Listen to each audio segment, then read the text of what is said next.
Am I in focus? Yes. Yes, no. Okay. So yeah, we start. I don't know what happened. I think it's rainy day. Everybody couldn't make it. So let's start with a short meditation. We'll do about 3 to 5 minutes. 5 minutes.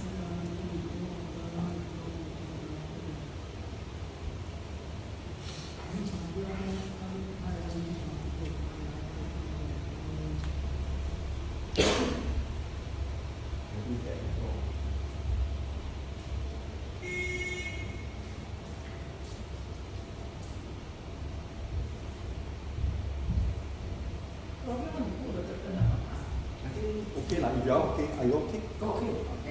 Okay, then we keep it.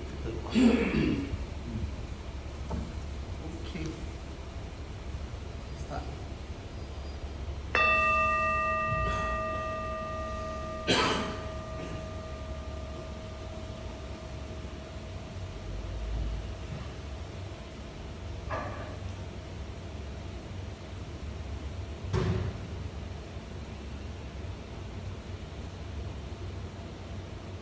Try to straighten your spine.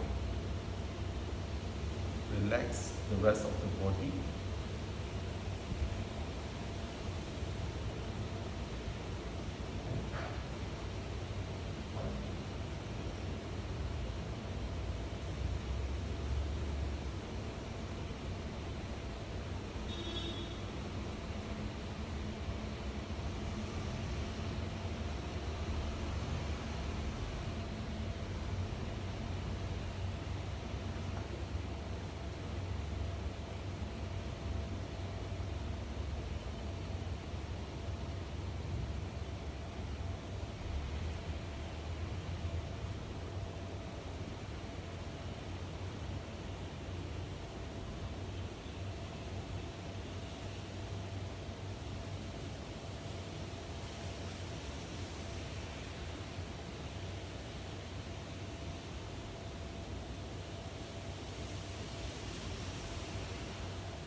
Okay, gently open your eyes.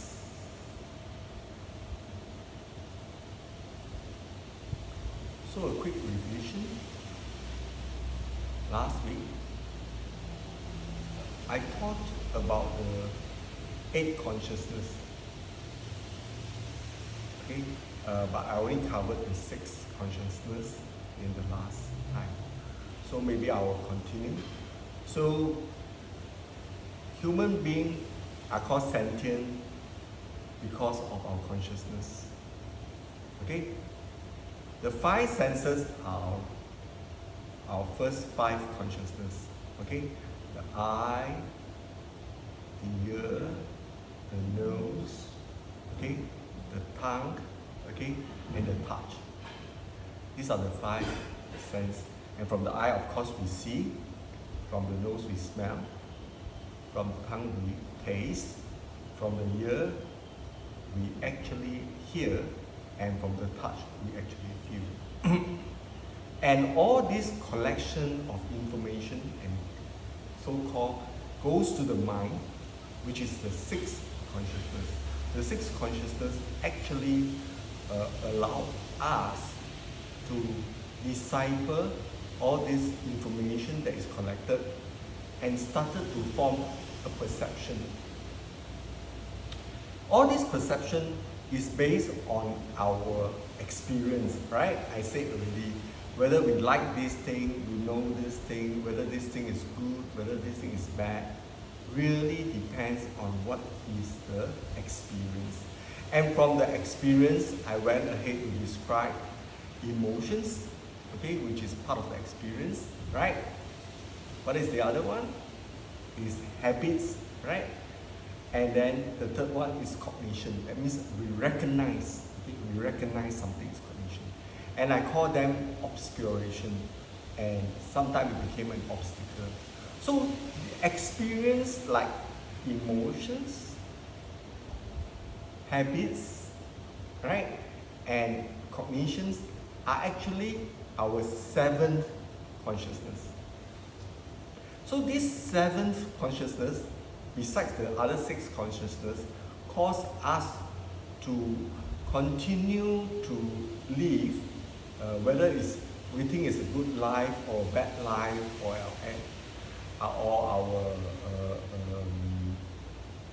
our experience with the living, with other people, and how we interact. And sometimes all this causes happiness, sometimes it causes suffering. So then from the seventh consciousness is the eighth consciousness. Okay? The eighth consciousness is actually a storage house. It's a storage house where we store all the seeds. And this is very different from the seventh consciousness. The seventh consciousness is still aware, right? The eighth consciousness is a subconscious. It's a subconscious storage. And when you have a subconscious storage, you don't know what is stored there until it suddenly appears. And you say, what happened? You know, like for example, you have never seen something or been to somewhere else, but you went there and you see, it feels like I've been here before. So some people say this deja vu feeling, okay, is a storage of the eighth consciousness. So I also touch a bit on the eighth consciousness when I say we are planting seeds. Remember the seed syllable? Planting joy, planting happiness. And planting all this is actually going to our storage. Now, if you don't plant seeds into your eighth consciousness, okay, there's actually nothing. So in Buddhism, we believe in karma, okay, and karma is actually a storage of all the happenings of these seeds in the eighth consciousness. And the Hindus, okay, or certain religion believe that this eighth consciousness can be transferred, okay, when we reincarnate. A good experience of eighth consciousness is actually in our dream. When we dream, where did the feelings and all those funny things come from? Is it from our first five senses, or the sixth consciousness, which is the mind, or the seventh consciousness, or the eighth consciousness? So sometimes, okay, it could be a combination of all the eight consciousness. So 8 of them play the part. Like for example, you think of something, you will think of something at night. Right? You see something frightening today, you will think of something at night. You smell something, you will think of something, dream of something at night. Or sometimes out of nowhere, things come out. So today's class, I think we will try to look at all this once again. The interesting part is, most of the time, if you are not a meditator, you are not even aware of your consciousness. We see something, it goes away. We smell something, it goes away. But when we are conscious and aware, right? Because consciousness is aware, right? If we are not conscious and aware, we continue to live in a very confused world. We don't even know what is happening to what. Where our emotion come from? Why are we happy? Why are we unhappy? Why are we sad? Why are we depressed? People who are actually depressed and unhappy they are not able to get out of a situation because they're not aware, right? So that's why they have this cognitive behavior therapy, which makes the person aware and then change his behavior, remember? And then this became a therapy. So whatever you do, whatever meditation practice we do, whatever thing we learn, it must transform or change our life. If it doesn't change our life, why are you doing it? Why bother? Waste your time, okay? If it doesn't change your life, don't bother. Like for example, eating a good meal, and then you eat already, you just, sorry to say, you just shit out. You shit it all out anyway, so why bother to eat a good meal? It's not about the meal. It's about the journey towards going to the meal, right? The taste, the smell, the sight, the environment, the feeling of chewing the meal, the touching of the meal, and then your mind start to process this, right? And then your seven consciousness start to put in whether you like this, you don't like this, and whether you want more, whether you want less, whether you desire more, or is this a habit, you know? So then, what happened? Does this plant a seed in your brain? Because suddenly out of nowhere you have this craving. Is it from the sixth consciousness, seventh consciousness, or the eighth consciousness? You don't even know, right? But if you are a meditator, good enough, right? Because you are aware, we are all aware, and we pay attention, right? And then we are able to accept. So if you are able to aware, pay attention, and accept every single occurrence, you will know whether it comes from the five senses, the sixth consciousness, which is the mind, or the seventh consciousness, which is the self-conscious or the self-experience, you know, which I say include habits, emotions, and cognitions.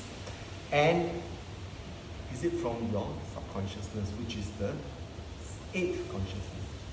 So this eighth consciousness philosophy is a very well established philosophy, not just in the Buddhist text, but in also the psychology text.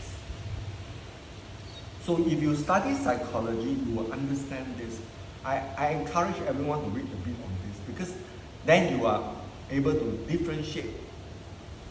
So when I say emotion is an obscuration means an obstacle. Like I use the example of the cloud blocking the sun, okay? So if you see the obscuration, then you're able to change. I think last week May asked a very good question. Why do I ask people to start brushing the teeth from the left side? The correct answer is, one of the most difficult things to change is habit. Okay? And if you are able to change a habit by doing a simple thing like even brushing your teeth, right? You know you can change a habit. Habits can be changed, but it's very difficult. Ask the smoker. The smoker will know that every time you open a cigarette, okay, the box is already a warning. He knows that smoking causes cancer, but he will continue to smoke because it's a habit. And not only a habit, from the habit, right, which is the seventh consciousness, is also the sixth consciousness. The craving, the sense of smell, okay, the holding of the cigarette. Some people just like to hold onto the cigarette. So here it is. If you are able to differentiate them, hopefully you can change. Because you know why? I say what, right? Anything you must do must transform your life. If not, why do it? Don't bother to do anything. Don't even bother to meditate. Because if meditation cannot change your life, no. Don't talk about next life when you can't even manage this life better. So I know a lot of people who say, oh, I meditate because I want to go my next life lah. I want to be spiritually more aware. I say, what spiritually are you talking about when you don't even know what you're doing now? A lot of people don't even know what they eat yesterday. Ask you what you eat yesterday, say, I just like to eat. okay. I cook like to eat. So here it says, a lot of people are like that. And if you continue to be like that, okay, how do you change? Meditation. Giving yourself that space, okay, and think through and accept is the beginning. So meditation is a fascinating thing you can do with your life. You really can change your life. So your life can be better, calmer, peaceful, you can be more happy, more peaceful, more clear. What is meditation? So any problem had practice problem with the alternate leaf, nose breathing? And the lead to you, can you should be quite good, right? Alternate leaf, nose breathing. Yeah. Okay. So for Shanling and Alvin, last week I taught alternate nose breathing, and if you have watched the video, it's actually a very interesting process where we follow the flow of air from the nose going upwards, okay, somewhere here, and it goes down, and then we have a short hold period where we change hand, and then we breathe out here. So, as I mentioned, the red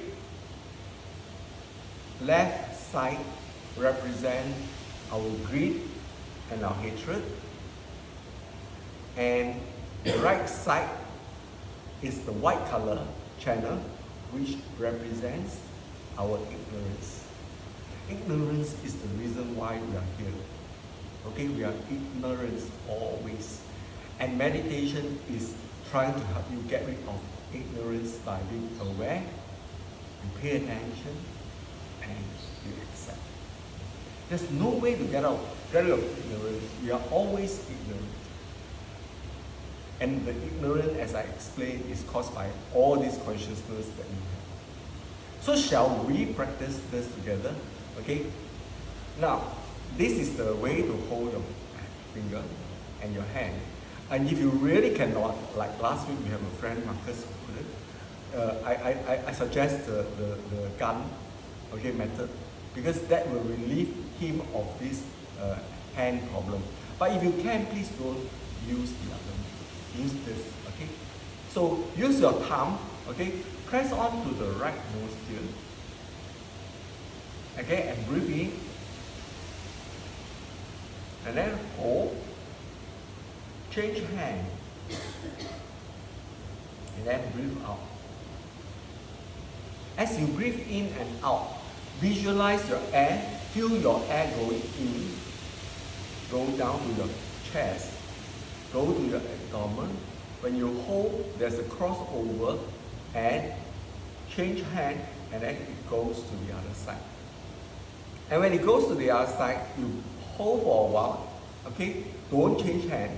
Use that side to breathe in. Use the right side to breathe in, and then hold and then breathe out. Okay, let's do this.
the last breath.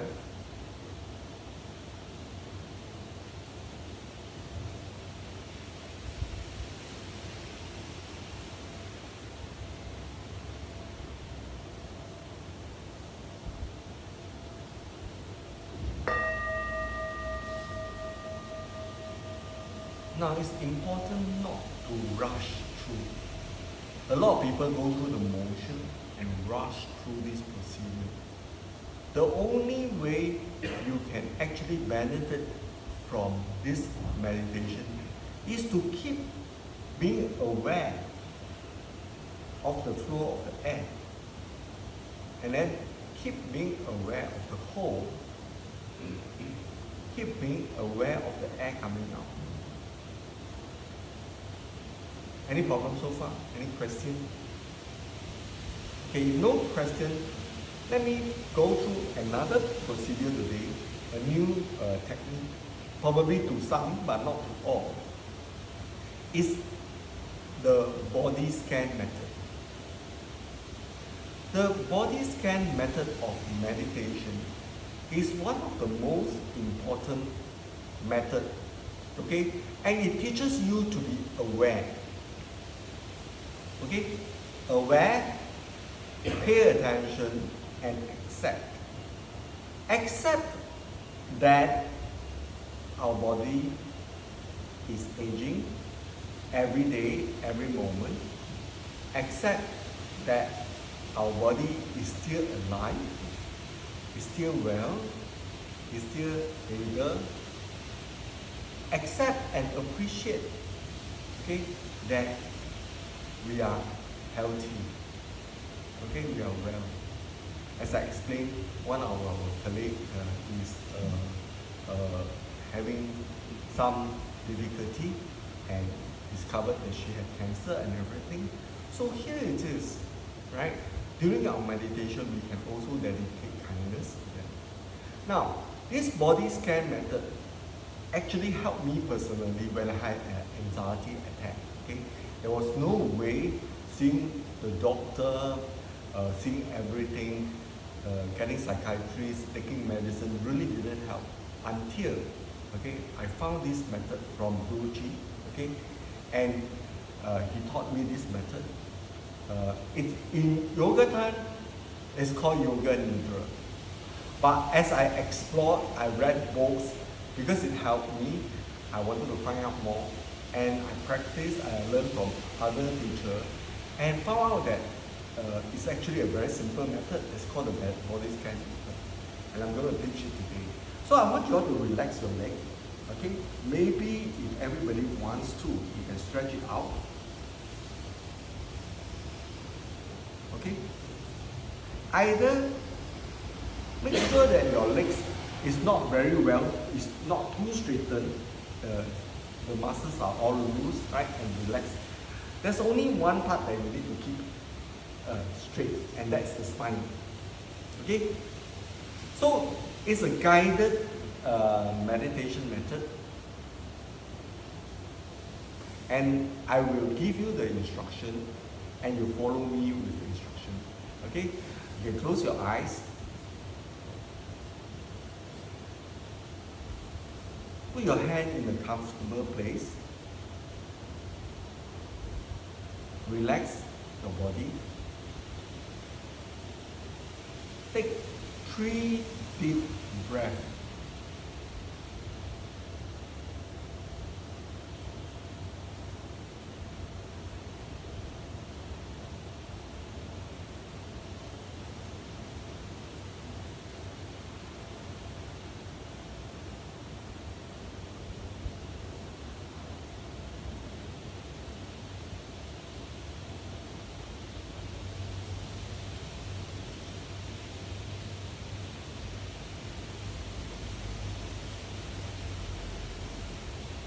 I'm going to mention the part of your body. You don't need to move that part of the body. You just become aware of the parts of the body that I mentioned. And you go along with the flow, and make sure that the part of the body is relaxed.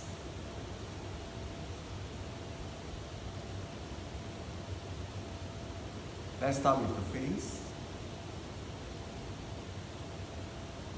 the forehead,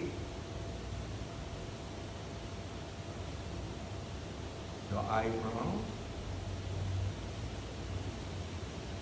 your eyelid,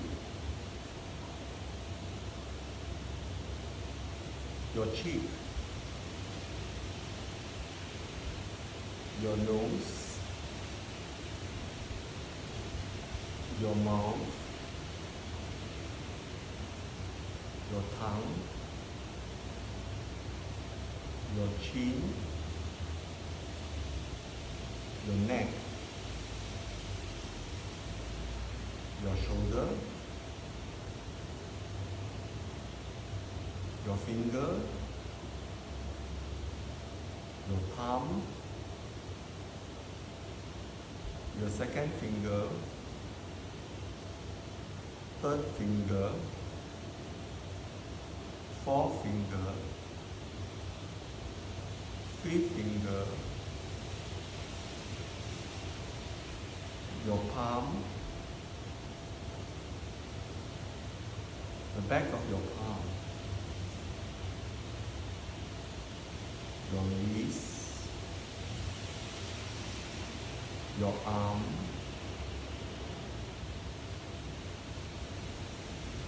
your back,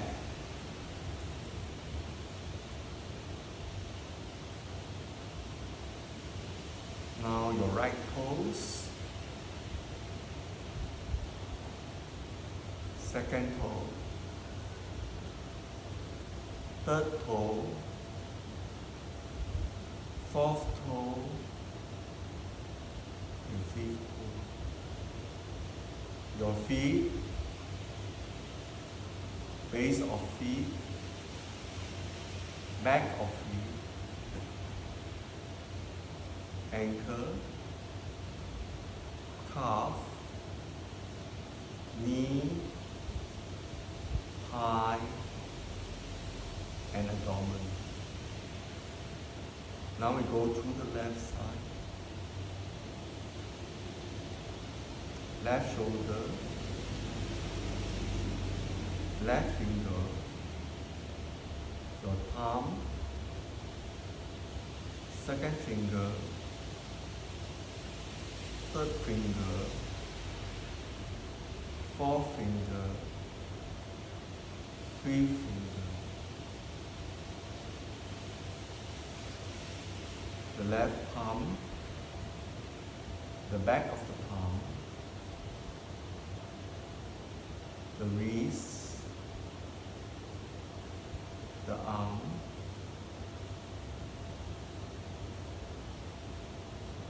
the abdomen, the left feet, left toe, second toe, third toe, fourth toe, fifth toe, the base of your feet, the base of the feet, the heel, the front of the feet, the calf muscle, the knee, and the thigh. Now the whole left side, the whole left side.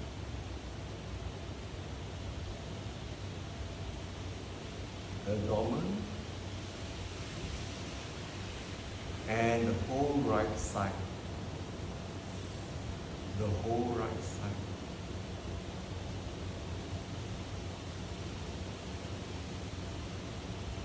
Besides being aware of your body in relaxed position, listen to the sound outside. Listen to the rain. Listen to the wind. Listen to the breeze. Listen to some sound that is far away.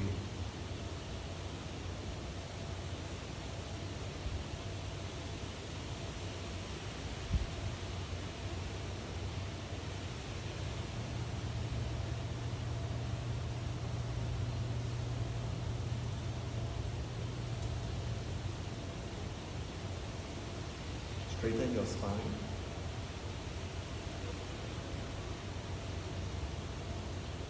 Relax. Take 3 deep breaths.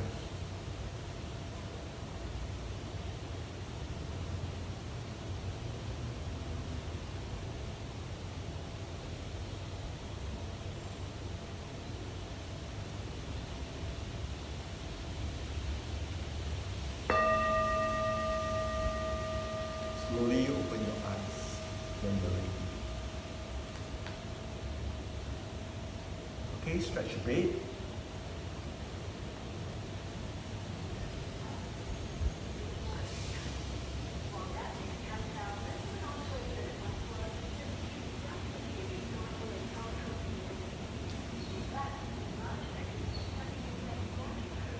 Okay, so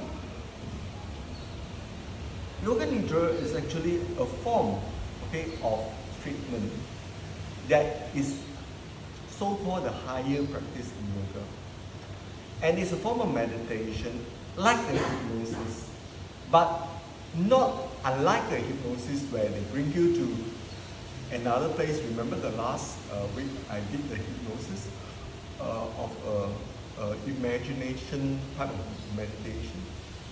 But Yoga Nidra tests your awareness. And you don't have to do anything, you just have to be aware. So why is this awareness important? Because it starts to reset, okay, your parasympathetic nervous system. So in Yoga Nidra, okay, or body scan, the difference between a body scan and a Yoga Nidra is that in Yoga Nidra, there is a part called the Sankappa. What is a Sankappa? A Sankappa is an achievement or something that you want to change. Remember I said, right? All the meditation that we do must transform our something, right? It must transform into something good. So the Sankappa is actually something that we want to be transformed to. For example, one of the Sankappa that I use always is happiness, right? So how do you say in the term of the Sankappa? It's not, remember when we do loving kindness, we say, may you be well, may you be happy, right? But in the case of the Yoga Nidra, you say as if you have already achieved. Is I am well, I am happy.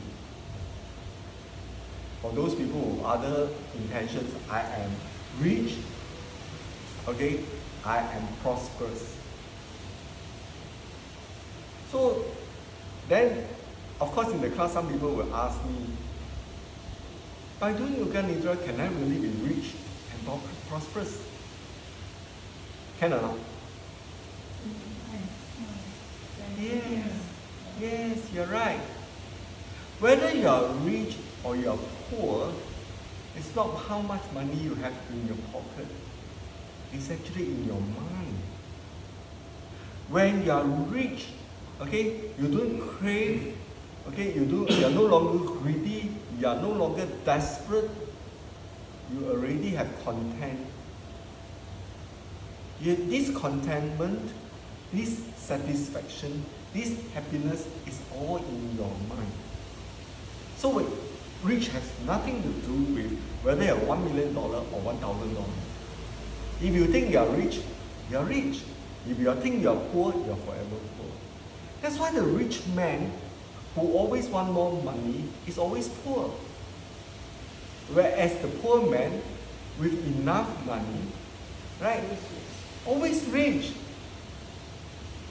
It's all in the mind.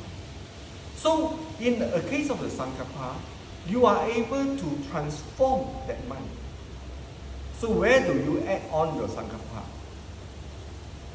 In Yoga Nidra. It's always after the body scan. You can either do it before, after, or after and before, or both. So keep repeating something that you want to change, something that you need to transform to. Be it happiness, be it good health, okay, be it consciousness. So there are people who, in fact, Guruji, for example, actually say that they have used this to treat people with diabetes, heart problem. And recently, someone sent me and said that meditation actually cures cancer. A bit far-stretched, unless the person is a very great meditator and they are able to change and transform in such a high level that it affects the body. Now, I'm not saying that it's impossible. I'm just saying that it will not work for everyone, and those people who are sick should actually seek help in medical as well as in the mind. Right? If you think you are going to die, you will die. Everybody dies. But if you think you're going to be cured, you will be cured. Okay? So, we will do once more by the end of the day. In the meantime, let's revise some of the method that we have done. Any particular method that you all like, that you want to do again, that we want to do together? Any method? Kathy, any method that you want to? You think? Yeah, shall we do alternative breathing and make sure we do it well? Because we do the inhale, and then you hold, exhale, then you hold. The alternative breathing method is one of the most important methods, okay, in the process of meditation. If you want to achieve a certain level of spiritual attainment. So can you put a Sankappa inside the alternative method? Yeah, during the whole time maybe you put the Yes. holding part. Yes. So that's why I say it's important to have the holding part. The holding part is where you put a Sankappa inside.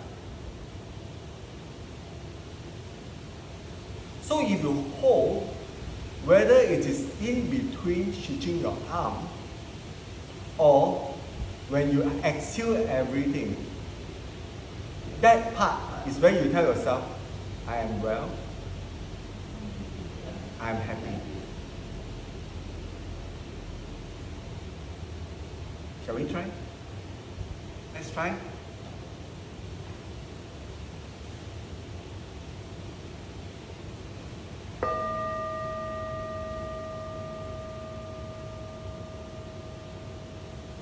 Breathe in. Deepest breath. Hold. I am well. I am happy. Change hand. And slowly breathe out. Hold. I'm well. I'm happy. Breathe in.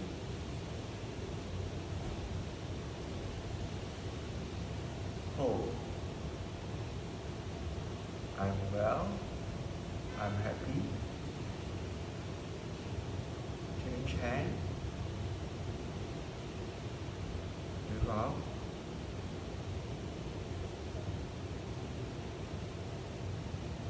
And at your own pace, let's do 5 more.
last breath.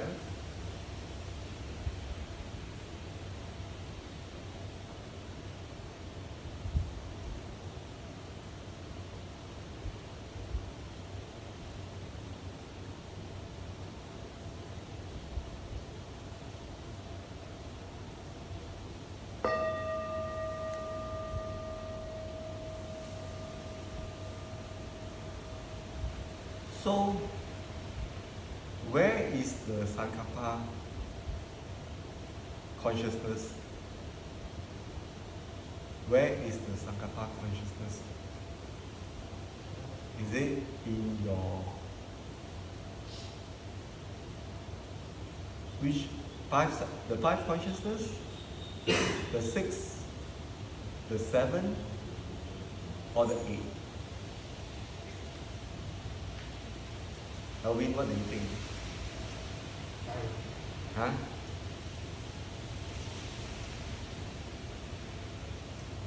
It's the six.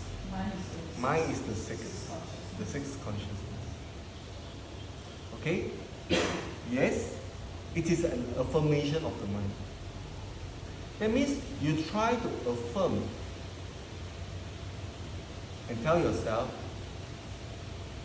you are well, or you are happy, okay, or you are rich, whatever. But subsequently and hopefully, this mind consciousness, okay, will transform to your seventh consciousness, right?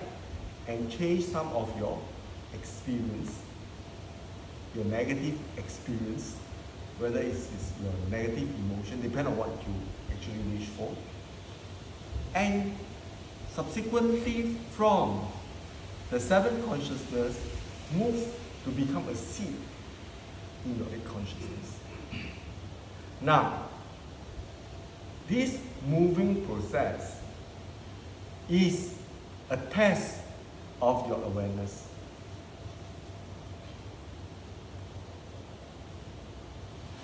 Because the mind consciousness may or may not transfer or transform your life. Right? Because the mind consciousness is actually something that comes and goes, comes and goes, come and go. Because it's still within the sixth consciousness. As I say, only after your perception, then you add on your like and your dislike, your emotions into it, which is your seventh consciousness, and your experience of self-consciousness. Then, after that, is the seed consciousness. So this storage is slowly and gradual. Experience, when you stop, you can forget. But anything stuck in the subconsciousness is not easily forget. So, without going through too details, okay, I think it's a good experience of doing a yoga nidra together. And the better way to do yoga nidra is to lie down, correct? So that you can completely relax and completely fill up. There are a few procedures, okay? There are few types of yoga nidra. One is, I mentioned, the body scan, right? Then of course the Sankappa. The third one is, of course, the listening to the sound, using your sound, right? Remember I said sound meditation. You listen to the far away sound and the nearby sound, and then the far away sound and the nearby sound. And then you can also focus on the light, which is the sight. You can use any of the six consciousness to do your yoga nidra. And of course, by a narrative, you can also do what I said about the imagination type, where you imagine that you're going to a forest, or you go through a stream, or you go through there, and combine it in the yoga nidra. So a lot of people say, oh, I do yoga nidra, I fall asleep. Okay? And it is a good thing to fall asleep. But the purpose of yoga nidra is not to fall asleep. It's not to fall asleep. So if you are good in yoga nidra, we call it the yoga sleep. But you are actually not falling asleep. You are in a semi-conscious situation. And how do you know you are falling asleep? Because if you wear a watch, right, you will know. Okay, the watch will measure your heartbeat, your heart rate, your breathing rate, and everything. And if the person snores, definitely falls asleep. Okay, so important is you go to sleep, but not falling asleep. And this yoga sleep, 1 hour of yoga sleep is enough to cover 12 hours of the normal sleep, which is called the REM sleep. So, how to get yoga nidra? If you don't have the speech that I just mentioned, you can get a script from internet, or I can refer you to one, or you can go into any of the yoga app. They actually have yoga nidra, or Google yoga nidra.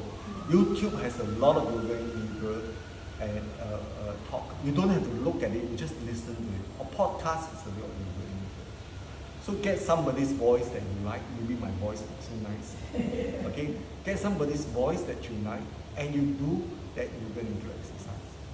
It really helps. Trust me, when I was in trouble, having anxiety, I tried everything, didn't work. But I did yoga nidra for 2 weeks. I can stop all my medication and go back to normal. Because when you are in anxiety, you are in heightened state of alert, and all your senses went crazy. You are irritated by every single consciousness. So that trigger point needs a reset. It's a parasympathetic nervous system reset. And I can tell you, no amount of medicine can help.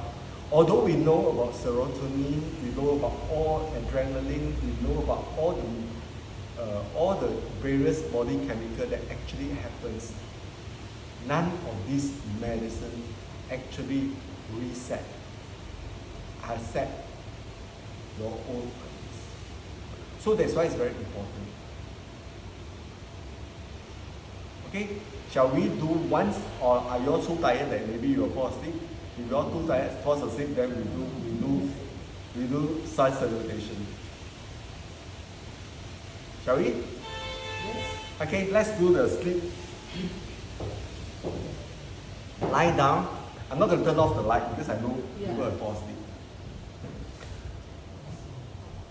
Now, if you all can, turn your face to me for a while first. Okay? I'm going to tell you all to put your leg together first, like this. Okay? And open up this panel. Okay? And rest for a while there, in this position. Don't close your eyes, don't close your eyes, don't close your eyes. Okay? Don't close your eyes yet. Those who have a back problem may want to put something at your back. Those who don't, then just leave it. Open and stretch. Stretch. Feel that stretch. Now put your hand on your forehead, both hands on the forehead, and cross over. Like that. And open your hand on the ground. Okay? This is called the Vajra pose, or the thunder pose. Put your hand on the head. Lock your hand. Lock your hand. Shelling, lock your hand at the back. Yeah. Touch your back of the, not the forehead, but the back of your head. No, don't put it under me. Just put it on top of your, to cover your crown chakra. Your crown chakra is at somewhere near the back. And in that position, stretch for a while. Try to move your leg a little, the feet a bit higher to feel the stretch. And bend down and stretch a bit. Okay, hold it, breathe 8 breaths Count. Count. One breath.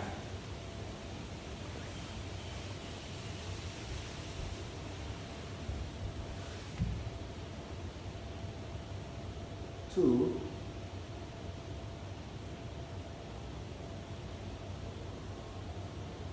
Three.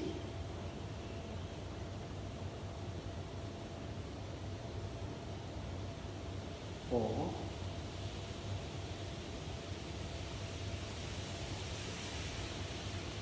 Five.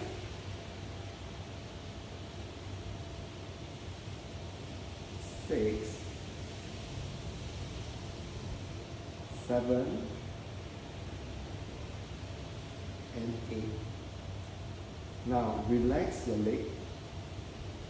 Put them together and push it to the front.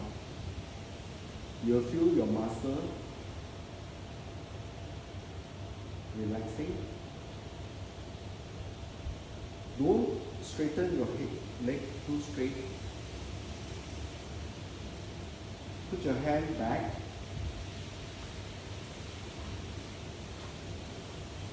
Your palm facing up. Your legs 1 feet apart. Relax all your muscle. Relax and take in 3 deep breaths.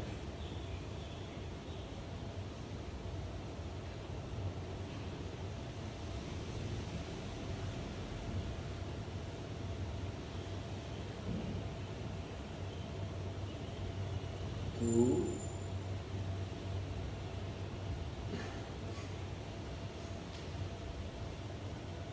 And 3.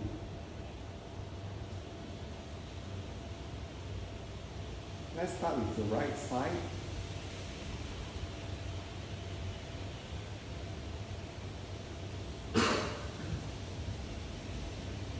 The right palm. First finger. Second finger. Third finger. Fourth finger. Fifth finger. Your palm. Your back of the palm. Your wrist. Your forearm. Your arm. Your right shoulder. Right chest. Right side of the abdomen. Right side of the feet. Right leg. Right knee. Right calf.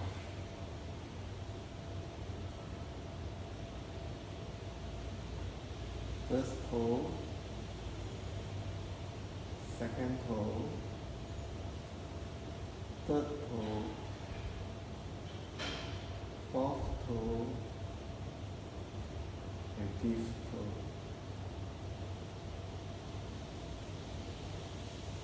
Slowly focus on the left side of your body. Your left arm. Your left finger. Your third finger. Your fourth finger. And your fifth finger. The face of the palm. The back of the palm. Forearm. Your arm. Left shoulder. Left side of your chest. Left side of the abdomen. left side of the hip, left leg, left knee, left calf,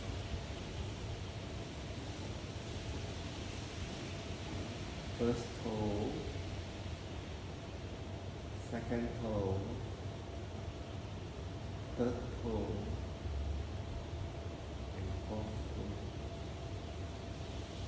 and fifth toe.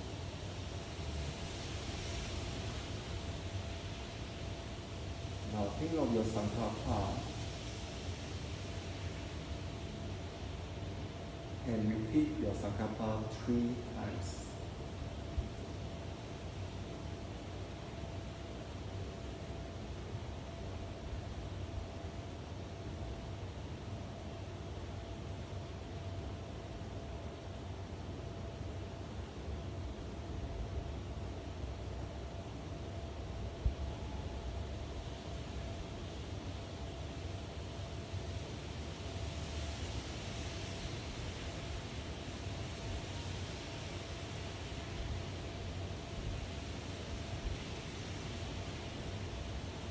Now be aware and pay attention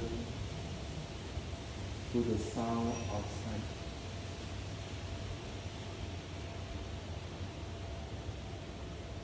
The sound from a distance.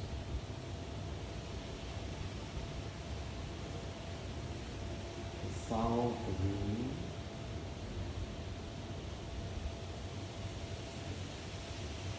The sound of the car moving.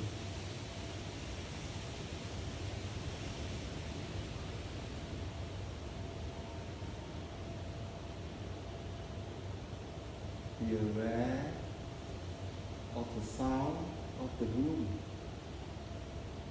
the aircon,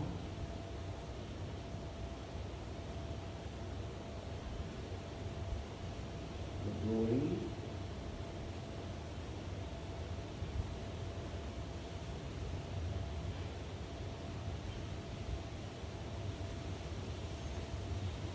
be aware of the sound inside your body.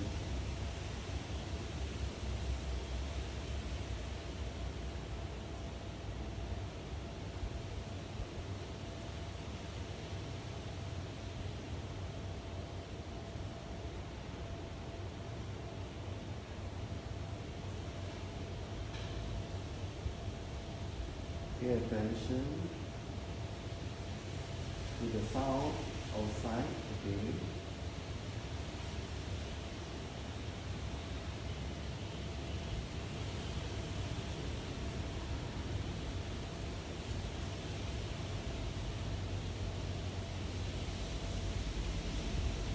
And slowly shift attention to the room. The sound of the wind,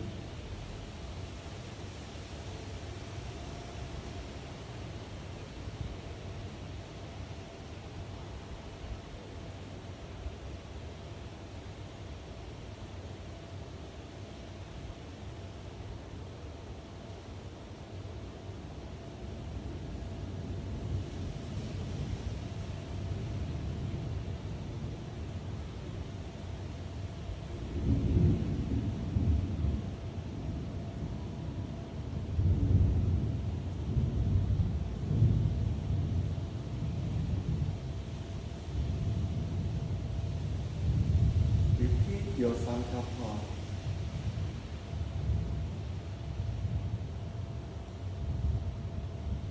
Repeat your Sankappa 3 times.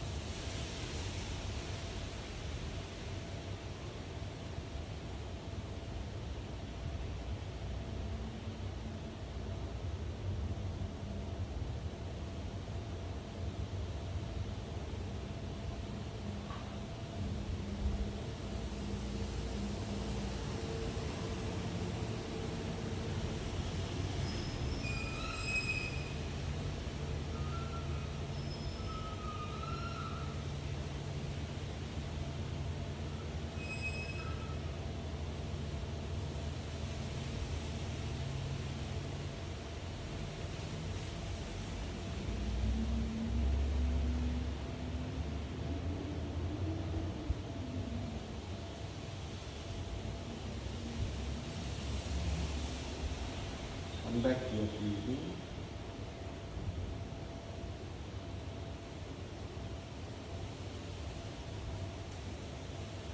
Silently do 3 Om breathing. You need to make the sound.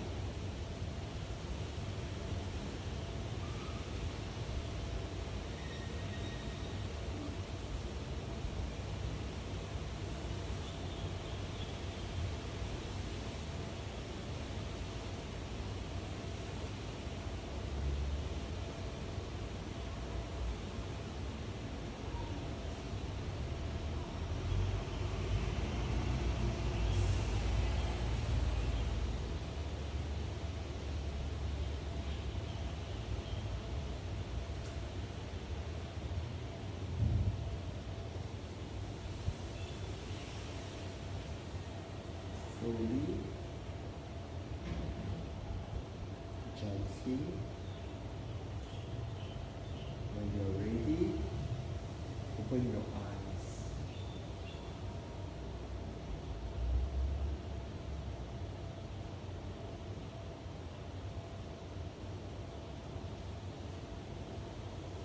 Put your leg back together, your feet together, and go back to your Vajra position.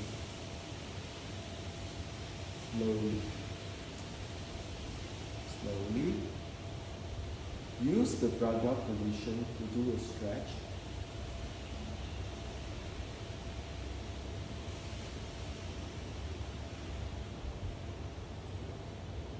Take 3 breaths.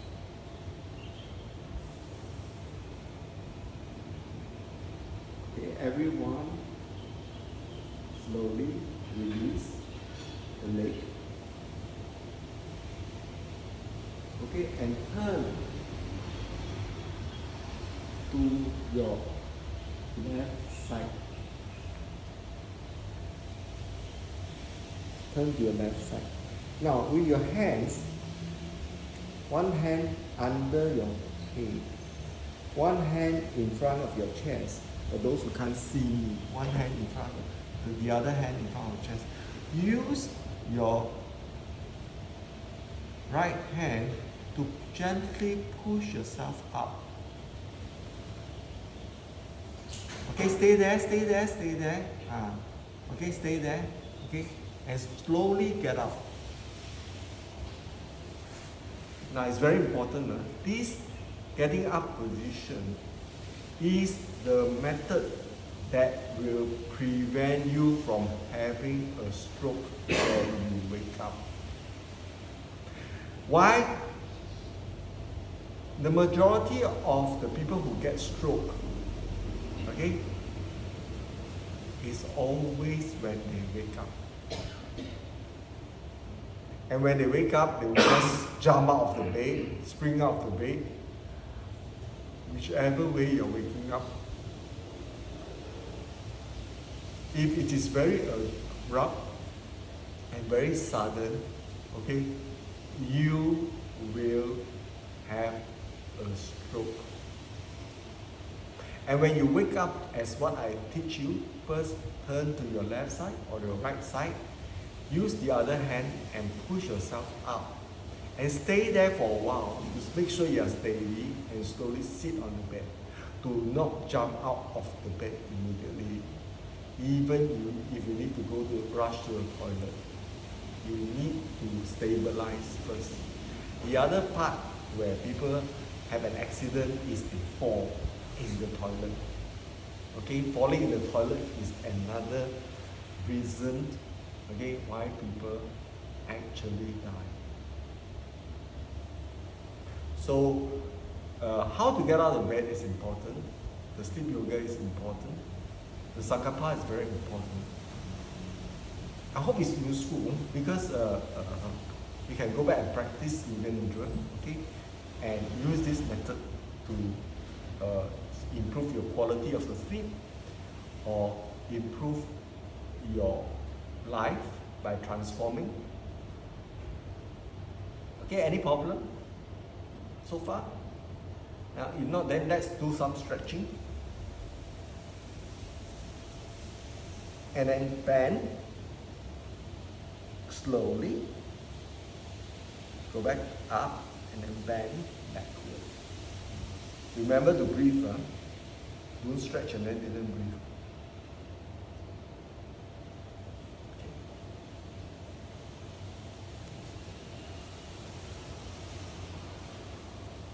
So we'll do 3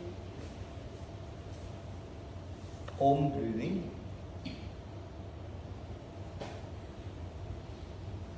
Can we all do Om breathing together?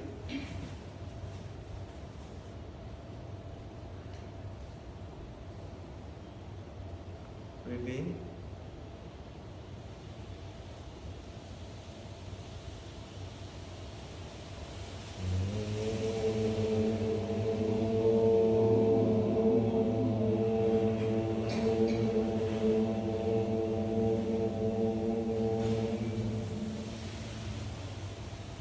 I want you all to use the lowest sound in your body. Okay? Lowest sound. And make sure there's a vibration at your throat. Let's try again. Breathe in.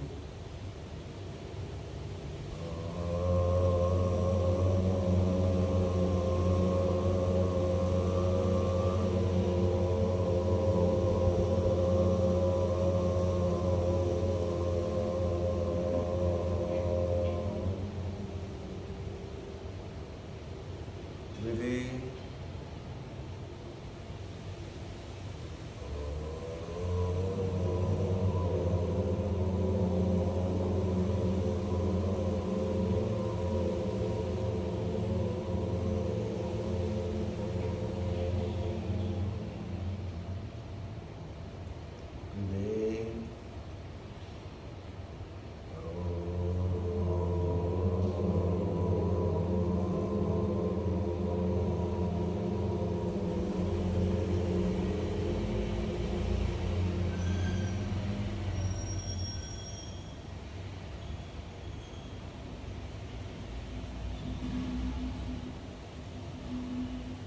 After every meditation session, you can put in a sankalpa.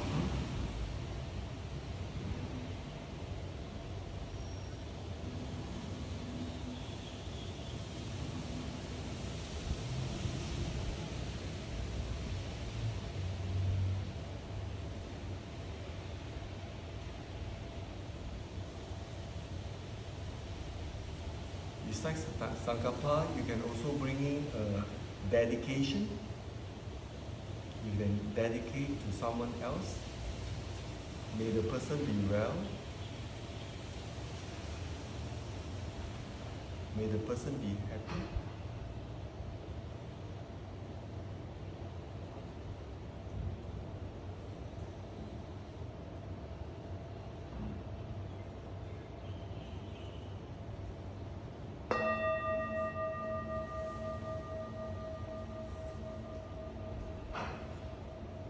Gently open your eyes.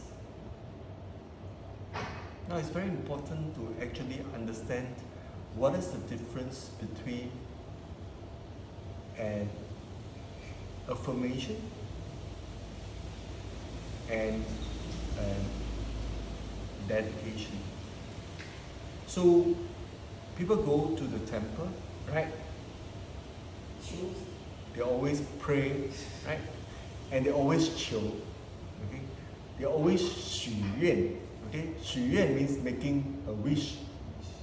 I wish my son to be rich. I wish my son to be happy. My wish that he will pass the exam. But you should also make aspiration. Aspirations are something that you want to be. Instead of saying that you want something physical, you may want to say, I want to be more compassionate, I want to be more happy, or I want to be more useful, or I want to be more this and more that.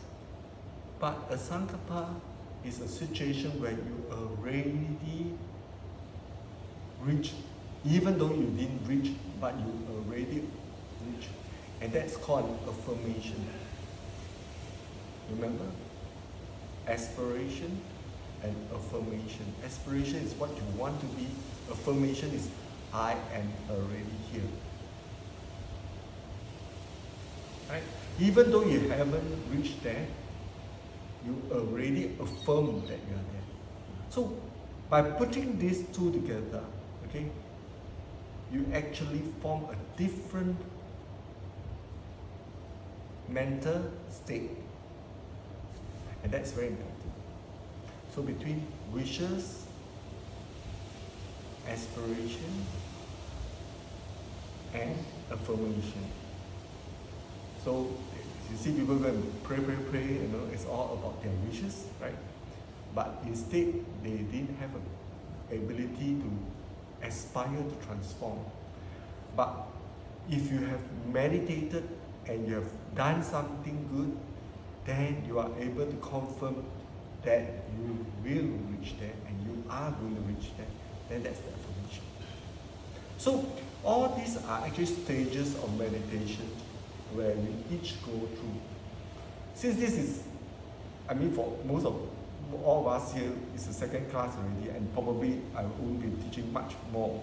Okay, so this class hangs all the class together, all the methods, all the various, you know, close to 20 methods that I've taught so far, together, and you don't have to practice all the 20 methods. You choose a method that you like. But you must practice every day. Because once you lapse, once you stop, you go back to zero again. Everything is like that. Okay? Once you stop doing something, okay, because these are not our regular habits. If you have actually put that into your daily routine, daily habits, right, then it became a part of your life, then you start to see the transformation. But if you do come for 6-week practice and then didn't do anything, then it won't work for you. So try, you know. It's not a lot of time, maybe 5 minutes. You can always do it before you go to sleep or after you go to sleep. And if you like it more, then you do it more often. Yeah. The more you do it, the sharper your mind. And you will see your improvement, because it really helps in preventing dementia. It really helps in making your mind more clear. It really makes you more calm. And hopefully, you definitely become a better person after. Shall we all try? Since you're all interested in meditation, right? And since I'm probably the next class is the last class already. But I have a friend who meditates every day. And she's every day listening to the Dhamma on the YouTube every day. And she's always not happy. Yeah, because she I never. don't know why. You know why? A lot of things to complain. Because she never can attend my class. No, actually it's not. You know,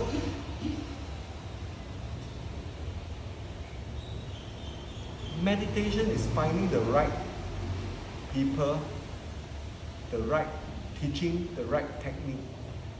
Meditation using a book, okay, listening to other people, it's very different. I think Pali also never let go.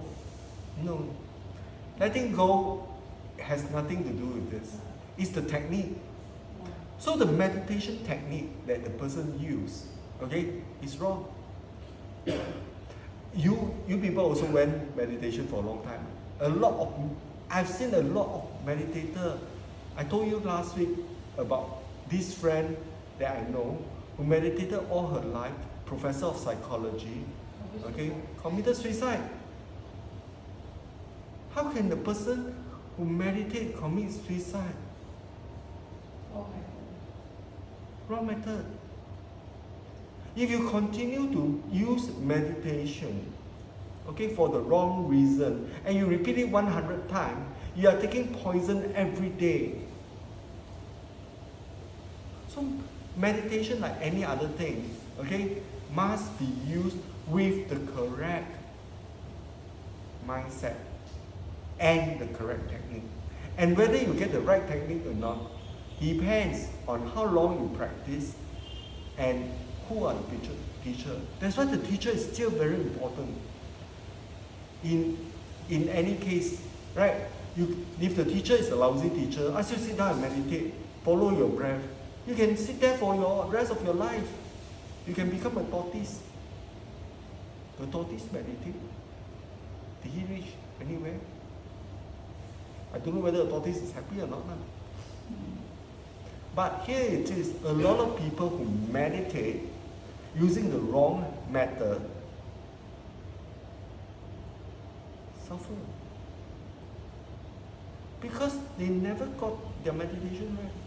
And that's the worst part is they think they are right. You look at people who meditate, oh, I see God, I see angel. It's not about the angel you see. It's about your own ego. You meditate and you think you have achieved. No. You didn't achieve anything. I think so.